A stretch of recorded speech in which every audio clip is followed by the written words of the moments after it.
We now come to the urgent question. Katie Lamb. Thank you, Mr. Speaker. To ask the Home Department if it will make a statement on whether the government is planning to change the law to deport Rochdale grooming gang leader Shabir Ahmed. Minister. Thank you, Mr. Speaker. Mr. Speaker, I'll start with where any discussion of this nature must always start, and that's with the victims. Over the years, they were subjected to unspeakable crimes, exploited and abused by vile predators, and woefully let down by the agencies charged with protecting them. And I know the House will join me in saying they are in our thoughts today and always. The grooming gang scandal was and will forever be one of the darkest moments in our nation's history. And I know for those affected it will have been unbelievably painful to learn that one of the perpetrators was due for release from prison. Having been convicted in 2012, Shabir Ahmed has served the custodial element of his sentence. He is on the sex offenders register for life, ordered to stay away from his victims and banned from contacting any child or young person. As well as facing strict curfews and restriction zones, his every movement will be tracked. He will be required to wear an electronic tag. Should he breach these conditions, he can be immediately returned to prison.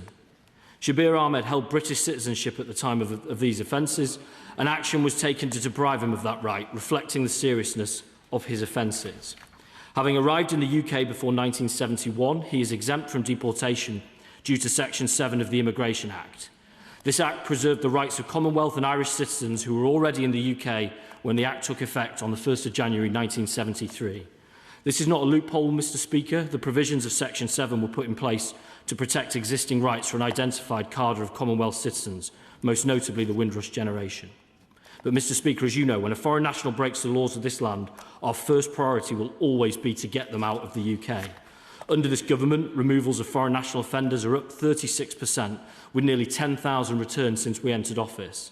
The fact that this has not, so far, been possible with an individual responsible for such heinous crimes as Shabir Ahmed is unacceptable. I can assure the House that we have not given up, and we will not.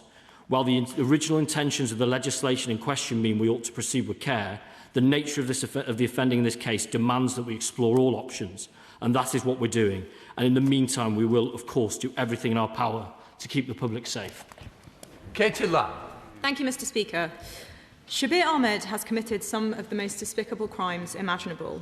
As the ringleader of Rochdale grooming gang, he was responsible for grooming, trafficking and raping children as young as 12 years old. He was jailed in 2012 for 30 counts of child rape. His victims were promised that when he got out of prison, he would be deported back to Pakistan. He has been released from prison, but now we are told that he will not be deported because of a provision in the 1971 Immigration Act. The idea that he might be allowed to stay in this country because of a clause in a decades-old law designed for a completely different time and context is not just absurd, but sickening. As recently as 2023, parole officers concluded that Ahmed poses, and I quote, a very high risk of serious harm to children. How can he possibly be allowed to walk the streets again? When the law produces an outcome which is so clearly so wrong, the law must be changed. And the government must now change this law to make sure that we can remove Ahmed. Members on this side of the House, including the Leader of the Opposition, have made clear that if the Home Secretary puts forward changes to the law which would allow us to deport Shabir Ahmed, we will support them. The Shadow Home Secretary has already drafted an amendment that the government could adopt. The argument for deporting Ahmed is clear, and the mechanism has already been created. All that remains in question is whether the government has the will to act. If so, then we will be happy to support them. If it does not, people across this country will rightly ask, as they already are, whether this is a government that can really keep the British people safe. I'm grateful for the Honourable Lady's question and subsequent follow-up. I share her anger, and I share her concern too at the anger of the British people who rightly expect that when foreign offenders break our laws, they're removed from our country. That's why we've made the removals to degrees that we have. I will look closely, as we always do, at all amendments and new clauses put forward by the opposition and all honourable and right honourable colleagues to legislation or other ideas as they come forward. As I say, in the context, I couldn't be clearer that all options are on the table at this stage. I might gently say there was, of course, a significant period of time between conviction and the change of government where these changes weren't brought forward, including by some of them some individuals that I expect to be co-signatories. Nevertheless, we are where we are, and the spirit in which she offers that support, I think, is welcome, and I think the public will want to see Parliament come together to make sure that in cases where people commit really serious crimes, we're able to remove them from the country. Jim McMullen. Thank you, Mr. Speaker. Shabir Ahmed and his co-offenders committed grave crimes which shook and angered the country. His victims and survivors are foremost in our minds today, and they deserve justice. Now, there are two aspects to deportation. Firstly, getting our own legal house in order, and then secondly, securing an agreement with Pakistan. So on the first, once Shabir Ahmed was deprived of his British citizenship, it would have become apparent that the provisions in the Immigration Act 1971 did create a barrier to deportation. So can I ask, given where we are now, that all options are on the table, including on Monday, when the Immigration and Asylum Bill comes before the House? And secondly, can you update the House on what conversations are taking place with Pakistan? For that question, I've known the honourable gentleman for a very, very long time indeed. I know on this issue and the protection of his constituents in Oldham, he is resolute and is fighting day by day, and his contribution is very much in the spirit of that. I can absolutely confirm with him that all options are on the table. I share his anger, the anger of his community on this issue. With regards to engagements with the government of Pakistan, that is something that I've done personally in recent months, and we do on a very frequent basis indeed. It is in all our interests for us to have excellent returns agreements with as many countries as possible that are functional as well, and that's the work that we do is all in line with that spirit. Liberal Democrat spokesperson. Thank you, Mr. Speaker. My thoughts are with the victims and survivors who have already suffered unbelievable harm and trauma. They have been failed at every stage, and they deserve better. It's completely unacceptable that someone who's been convicted of such vile offences, who has rightly been stripped of his British citizenship, cannot be deported because what I would believe is a loophole in the law. The law was not intended back in 1971 to protect people like this and must be rectified as a matter of urgency. Please will the Minister tell the House when the government will bring forward the necessary changes? Have they set a deadline for doing so? And what progress has been made in discussions with Pakistan to ensure this offender is deported? I'm grateful for that question, the spirit in which the honourable gentleman puts it. You know, I can only rely on what I've said so far. We are highly motivated in this case. All options are on the table. I appreciate very much in the spirit in which he pushes me that pace is important too, particularly for public confidence, and we understand that totally. On the point on the engagement with Pakistan, as I said to my honourable friend, that's something we do frequently. That's a very important relationship for us, and we will continue to engage with them in that normal way. Elsie Blunder. Thank you, Mr. Speaker. The last week has been profoundly difficult for constituents in the communities that I represent, communities that still bear the scars that Shabir Ahmed has inflicted from takeaways in Haywood. Over the last week, I've spoken with family members of one of his victims, and they, understandably, are fearful and deeply let down by his release. For my constituents, any right that he had to walk our streets was forfeited when he committed those vile crimes. Can I therefore ask the Minister what reassurances he can give my constituents that nothing is off the table when it comes to the consequences faced by Shabir Ahmed and those who abuse children? I'm grateful for that question, and I know that across Lancashire, across Greater Manchester, there'll be a great deal of people who have the same feelings that my honourable friend's constituents have. I want to give a very clear assurance. These are very, very stringent conditions that have been placed on this individual. If he breaches them, that would be very serious and indeed would mean he would be eligible to return to prison. So that is taken exceptionally seriously. But I hear the spirit in which he raises it, and that's the spirit in which the government's working. Thank you, Mr. Speaker. I can't quite believe the words I'm hearing from the Minister. The Minister says all options are on the table, but the only option that the government should be considering is deportation. The Minister has the ability to bring through emergency legislation, which I'm sure will get the backing of all sides of this House to ensure that Shabir Ahmed is deported. When will the Minister be bringing forward this legislation so that we in this House can vote on it and make sure that this individual that has caused heinous crimes across Rochdale is deported? Speaker, the honourable gentleman is an esteemed member of the Home Affairs Select Committee, so he knows that when he says only deportation, that deportations are multifactorial. It includes barriers in our own domestic laws, barriers perhaps in other laws too, as well as the returns agreements we have around the world. He has heard from me the spirit in which we're operating in this. I can only be as clear as to say that all of those options are on the table. He raises important ways too, but it is never quite as easy, I think, as he's put there. But I know of his motivations. I think I share them myself, and I'm sure at the right moment he'll be keen to support us in our work. Shabir Ahmed is a dangerous, manipulative paedophile whose sickening crimes are a damning indictment of the failure of the public authorities to adequately protect the victims of the Rochdale grooming gang. So does the Minister agree with me that now we've got the new immigration bill, we have the chance, we have the power within this House to change the law to make sure that child rapists like Ahmed are indeed deported back to Pakistan? And does he also agree that's just the first step, as he's hinted, the first step towards making sure we pull every legal, diplomatic and economic lever to make sure that Pakistan take back those who've caused gross abuse in our country? I'm grateful for that contribution from my honourable friend. He has been raising this from his first day in this place, including with myself, with my right honourable friend, the Home Secretary, and many, many others indeed.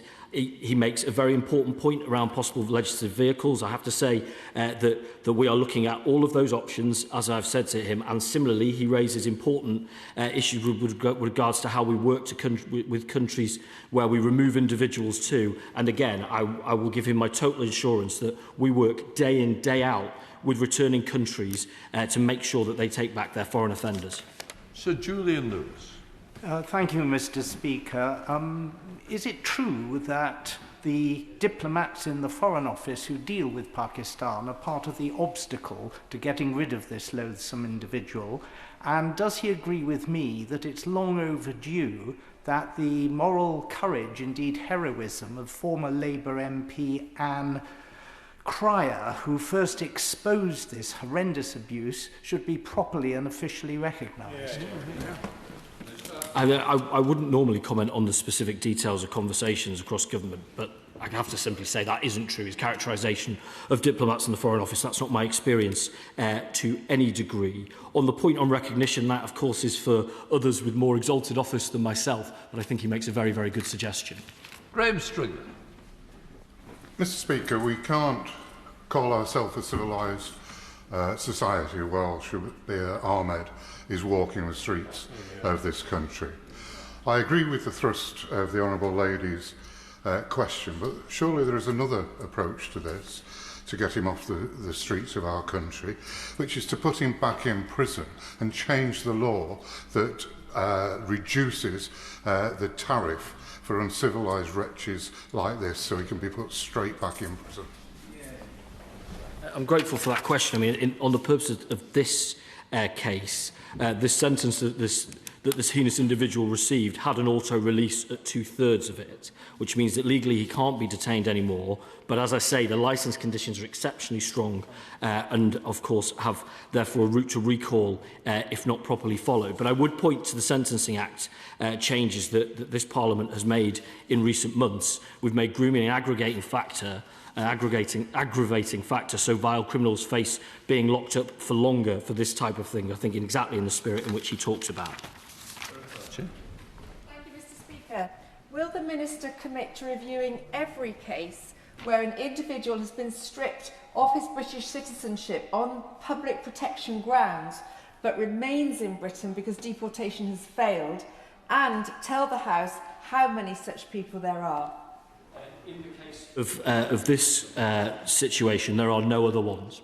But what I would say to the Honourable Lady is that we are resolute in pursuing the removal of foreign offenders, and where there are hurdles, be they legal, be they ones with country of return, we work every day to make sure to overcome those hurdles. So, of course, we will work in that spirit. Thank you, Mr. Speaker. Shabir Ahmed's crimes are the worst possibly imaginable, and we're all just horrified to learn that he's now released. Can the Minister confirm that while they are looking at every option to remove this vile individual, when does the Minister expect to bring forward those options and the legal solutions to this situation? I appreciate from my honourable friend and indeed all honourable colleagues that they're very keen for a defined timeline. What I would say is what matters hugely important in this case is that whatever option is taken forward, that resolves the situation and it sticks. It is right, therefore, that we do take time to get it right. But as I say, we are working at pace because we totally understand the seriousness of this case. Dr. Neil Shastri. Thank you very much, Mr. Speaker. I have a great deal of respect for the Minister, who has adopted the tone of the House, who are united on tackling this issue, but there is clearly a lacuna in the law as it stands. It will take time, however fast the government works, in order to get that onto the statute books. In the interim, is the Minister prepared to use sanctions against Pakistan to ensure the deportation of this grievous individual? Well, it's really important to say that in this case, the barrier to removal, the initial and currently unmoved barrier to removal is Section 7 of the 71 Act. So that has to be resolved. So I wouldn't run away to the second part of that question. I would also say our returns agreement with Pakistan last year returned 1,300 people with no right to be here, including sex offenders. So we want to work closely with the government of Pakistan to remove people with no right to be here, and that's what we're doing. Colin Naismith. Mr. Speaker, Shabir Ahmed is a vile criminal who the British public rightly want to see deported. Does the Minister agree with me that where the law doesn't allow us to do so, that we should change it, and that we should also redouble efforts to secure returns agreements with countries like Pakistan? On the second part first, I absolutely agree. I want returns agreements with everybody we can get returns agreements with, and critically them to be functioning ones, and where there isn't, we have conversations with countries around the world to make sure that they do function, they follow up on the things that they said they would do. On the first part of the question, I share the honourable gentleman's spirit on this. It is important that people understand as well. There are legal hurdles in many cases, in all walks of life, and it is important that we have legal protections, but that it is understood that Parliament is sovereign, and that when we think that things are wrong, then we can make those changes, either sometimes in very healthily in a democracy on points of significant disagreement and divisions, or often in cases where we agree to, and we have the ability to do that, and that's part of the options that are on the table. Then the best objective. Thank you, Mr. Speaker.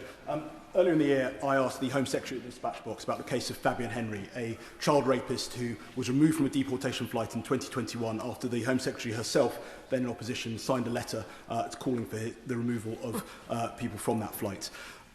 Earlier this year, last October, I also asked the Minister himself for an update on Fabian Henry and whether he was still in the country, and he refused to tell me based on the fact that the Home Office doesn't comment on individual cases. Given that Fabian Henry could be removed from the country under the legislation that currently exists in the 2007 Borders Act, what confidence should any of us have, or any of the victims of Shabir Ahmed, that the government is going to change the law in order to facilitate his deportation?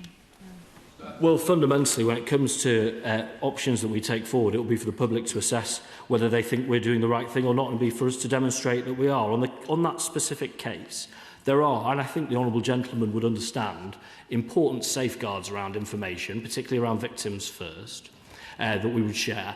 But we can, with constituency MPs and victim consent, we can share some of that information. Let me pursue that with the honourable gentleman outside of these proceedings, because I would want him to have the fullest information that he can, so he can see, as would be my contention to all honourable and right honourable colleagues, Mr. Speaker, just how vigorously we pursue removals of foreign criminals. Jonathan Brash. Thank you, Mr. Speaker. Some crimes are so despicable and some individuals so evil that they forfeit their rights and their protections, and we must change the law to ensure that they are never afforded them.